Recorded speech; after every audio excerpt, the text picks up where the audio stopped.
First term is exposure at default, or EAD, and this is going to be the principal amount of the loan that you extended, plus the accrued interest, but minus the market value of any collateral that has been pledged. So in the event of default, of course, the borrower owes the principal plus accrued interest, but you are able to seize the collateral and sell it in order to recover some of the loan. Secondly, we look at probability of default. I believe that's pretty self-explanatory, but it is the likelihood that our borrower will default.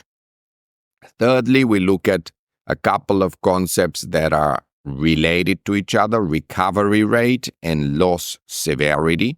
So recovery rate is the cents on the dollar that we get back if the borrower defaults, and loss severity is the cents on the dollar that we lose if the borrower defaults. And this, of course, will be a close function of the seniority of the loan and also of the value and quality of the collateral, if any. Now, if you wanted to calculate recovery rate, you could do this so by taking 1 minus loss severity. First thing we're going to calculate is loss given default, or LGD, and that's defined as the exposure amount times the loss severity, my friends, right? So 1 minus recovery rate is loss severity. So if I take exposure times the cents on the dollar that I'm losing, that's going to give me the loss given default.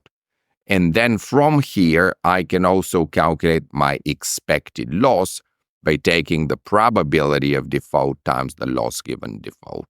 And think of the expected loss as if you like, the average loss that I am expecting to incur over a 1-year period. So if I was providing for this on my P&L, I will have some sort of loan loss provision as a bank that accounts for that expected loss. But do bear in mind that the expected loss can also be viewed as the break-even credit spread that one requires to be adequately compensated for bearing the credit risk of that bond.